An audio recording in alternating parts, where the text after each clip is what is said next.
The idea of the soul becoming visible holds great fascination for us. What would it be like if we could literally see into each other? It turns out that there actually is a science of inner aesthetics called the aesthetic theory of value. This theory claims that beauty and goodness are the same thing. If virtue were visible, it would be beauty, and the other way around. This may sound strange, but it is actually what most people believe. Because it is not just gadgets, buildings, and people we find beautiful. We also apply aesthetic predicates to other things, such as scientific theories, sports matches, and even to moves in chess. Most peculiarly, in case of a good person, we speak of inner beauty. So, in this video, we'll take a closer look at the human obsession with beauty and how we can become architects of our own soul.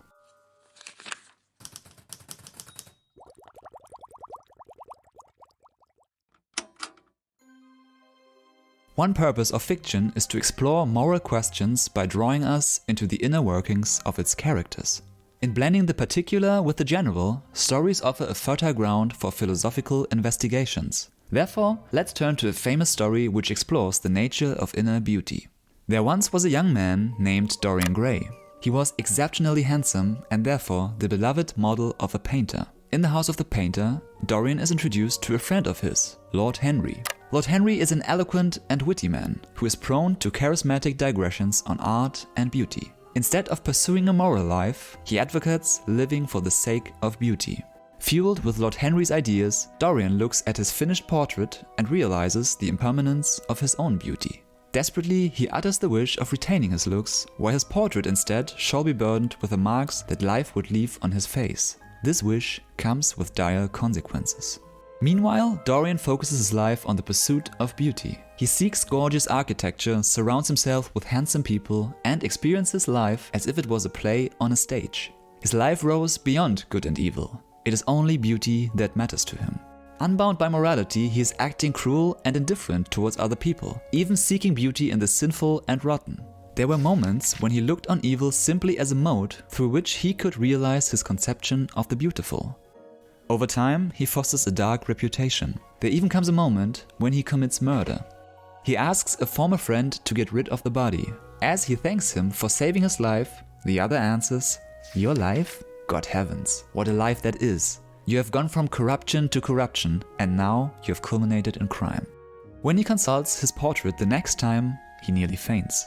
His immoral life had corrupted his soul. And as his portrait now had to bear the burden of his sins, it changed into a hideous grimace.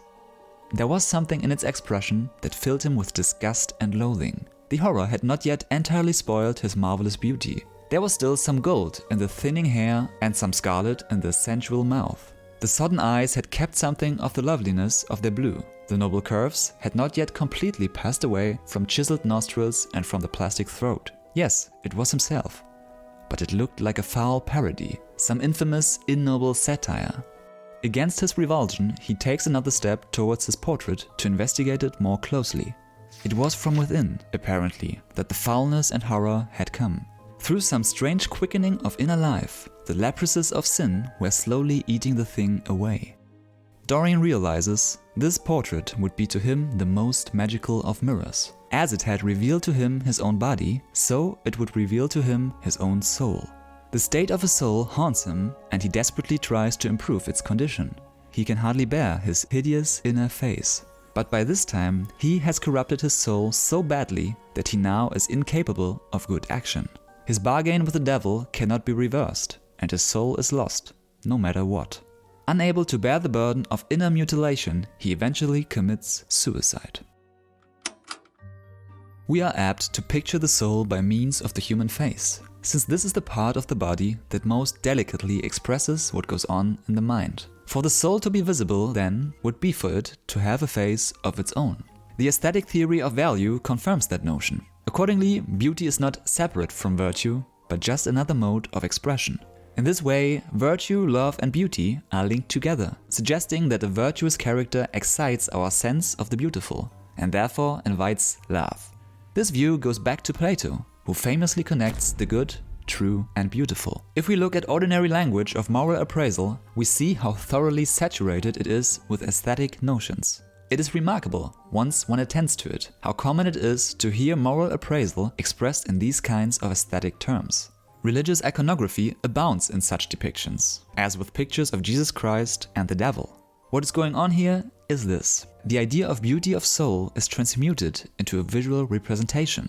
Why is the face of soul seen as beautiful or ugly? Because the goodness or evil of the soul is an aesthetic matter. In myths and fairy tales, evil almost always comes in a ghastly form. This is not because of a prejudice against naturally ugly people. It is the more conceptual thought that the evil person is ugly within, that his real face is hideous. So, whether we look at religious iconography or everyday language, we conceive moral states in aesthetic terms. Evil repels us, and virtue attracts us. The beautiful is what gives delight, and we take delight in the virtuous person. But a good person is not only the embodiment of many virtues. These must also be harmonious with each other, in a state of balance or equilibrium. Kindness must not override justice, as justice must not erase mercy. Each virtue must occupy its proper place, forming a harmonious whole. There must be an appropriate order among the virtues. And again, these are aesthetically tinged notions. After all, the notion of harmony can be considered the central notion of aesthetics. In this sense, we might conceive of the virtuous person as composed of a number of ethical chords that blend harmoniously together into a pleasing whole. Now, if beauty is just a mode of virtue, what are the implications for art? How is outer art connected to inner virtue? Human beings are prone to imitation, to forming themselves after the style of what they observe. So just as you internalize the behavioral patterns of the people around you, you might also take the beauty of your environment inward. You might become more beautiful in your soul. If the aesthetic theory of value is correct, beautiful surroundings will foster moral virtue. And the other way around, aesthetic pollution leads to moral pollution. There's a formula in the Picture of Dorian Gray to which Lord Henry refers as one of the great secrets of life. It goes like this: nothing can cure the soul but the senses, just as nothing can cure the senses but the soul. Considering how totalitarian societies are strictly regulating art and replace it by crippling propaganda, I think you can make a solid case in favor of this argument. So let's look at Dorian Gray one last time. The aesthetic theory of value seems to be the basic assumption of the plot. As Dorian performs ever more immoral actions, his soul grows ever more ugly. This is the reason why he is so troubled by his portrait. While Dorian makes the pursuit of beauty the paramount principle of his life, his soul grows hideous.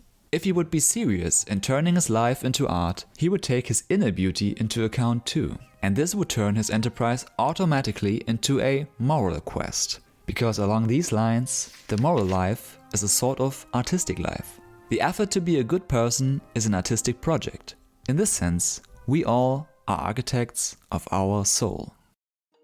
What do you think about this link between virtue and beauty?